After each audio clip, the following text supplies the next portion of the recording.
Good morning बच्चों।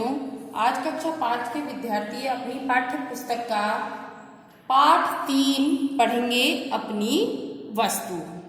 आप सभी के पास दूसरी बुक है, मेरे पास दूसरी है बेटा।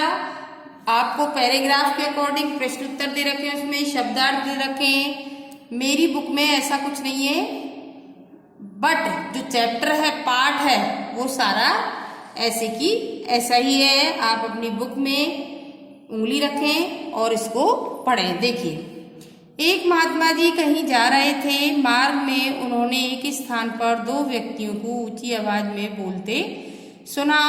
दोनों ही हाथों में लठ लिए एक दूसरे के प्राण लेने को उद्यत दिखाई देते थे। उद्यत मतलब आवाज के बोलते सुना। दोनों ही हाथों में लठ लिए एक दूसरे के प्राण लेने को उद्यत दिखाई दे रहे थे, जल्दी में दिखाई दे रहे थे। वो एक दूसरे के प्राण लेना चाहते थे। एक कहता था कि यह भूमि मेरी है और मैं इनका स्वामी हूं, जबकि दूसरा उस भूमि को अपनी बतला रहा था। उसी भूमि पर अपना अपना स्वामित्व जतलाने के लिए दोनों ही क्रोध से लाल पीले हो रहे थे, अपने अपने पक्ष में दलीलें दे रहे थे।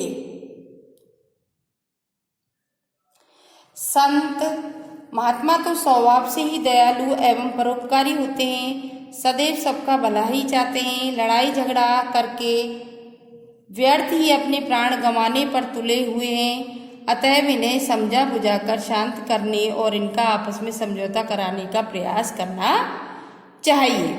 यह सोचकर वे उनके निकट गए। उन्हें संबोधित करते हुए बोले, हे भद्र पुरुषों, तुम लोग कौन हो और आपस में झगड़ा क्यों कर रहे हो?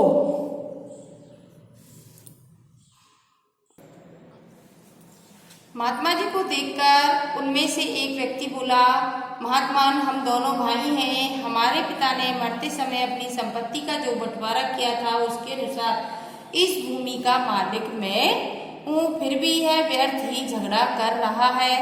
दूसरा व्यक्ति तत्काल चिल्ला उठा, महाराज, यह बिल्कुल झूठ बोल रहा है। यह भूमि इसके भाग में नहीं बल्कि मेरे भाग में आती है, इसलिए इनका असली मालिक मैं हूँ। यह झूठ मूठ ही इसे अपनी बतलाकर और मुझे डरा धमकाकर इसे हड़पना चाहता है।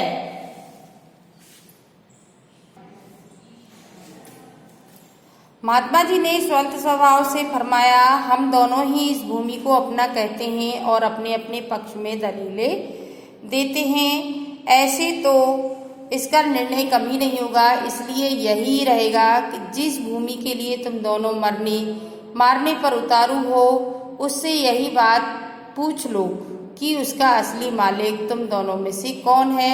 वह स्वयं ही इस बात का निर्णय कर देगी। कुछ पल तक दोनों महात्मा जी के मुख की ओर ताकते रहे, फिर बोले, किंतु यह कैसे संभव है? भूमि भी कभी बोलती है। महात्मा जी ने उत्तर दिया, हाँ, वह अवश्य बोलती है, परंतु उसकी आवाज़ तुम लोग नहीं सुन सकते, हम सुन सकते हैं। किंतु यह बताओ कि भूमि जो भी निर्णय देगी, क्या वह तुम दोनों को मान्य होगा? दोनों भाई इस बात पर राजी हो गए। तब महात्मा जी बोले, मुझे बहुत जोरों की भूख लग रही है, पहले मुझे भोजन कराओ। वे बोले,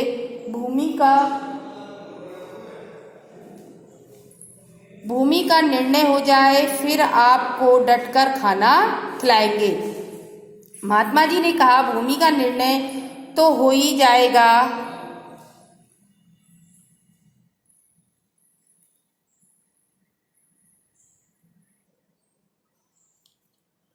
वे बोले, भूमि का निर्णय हो जाएगा, फिर आपको डटकर खाना खिलाएंगे। महात्मा जी ने कहा, भूमि का निर्णय तो हो ही जाएगा, वह कहीं भागे थोड़ी जा रही है। पहले भोजन हो जाए ताकि मन मस्तिष्क कुछ ठिकाने आए, इसलिए तुम दोनों अपने अपने घर से भोजन ले आओ, तब तक हम यहीं बैठे हैं। यह कहकर महात्मा जी एक पेड़ की छाया में बैठ गए। दोनों भाई घर गए और अपने अपने घर से भोजन बनवा कर ले आए। महात्मा जी ने उन दोनों को बैठ जाने को कहा। तत्पश्चात उन्होंने भोजन के 3 भाग किए और दोनों भाइयों को भोजन करने का आदेश देकर स्वयं भी भोजन करने लगे। इस प्रकार ऊपर की सब बातचीत तथा भोजन आदि में लगभग 2 घंटे लग गए। महात्मा जी इस समस्त कार्रवाई का उद्देश्य केवल यही था कि दोनों का क्रोध कम हो जाए, ताकि उन्हें समझाया बुझाया जा सके, और हुआ भी यही। वे दोनों जब भोजन से निवृत्त हुए तो काफी शांत थे। उन्होंने महात्मा जी के चरणों में विनय की, महाराज यह भूमि तो कुछ बोलेगी नहीं, इसलिए आप ही हमारा निर्णय कर दीजिए। इसके आगे का चैप्टर हम अगली कक्षा में रीड करेंगे। सभी बच्चे अपनी बुक में निशान लगा लीजिए। पार्ट 3 आपको आधा पढ़ाया गया है, आधा कल अगली कक्षा में पढ़ाया जाएगा।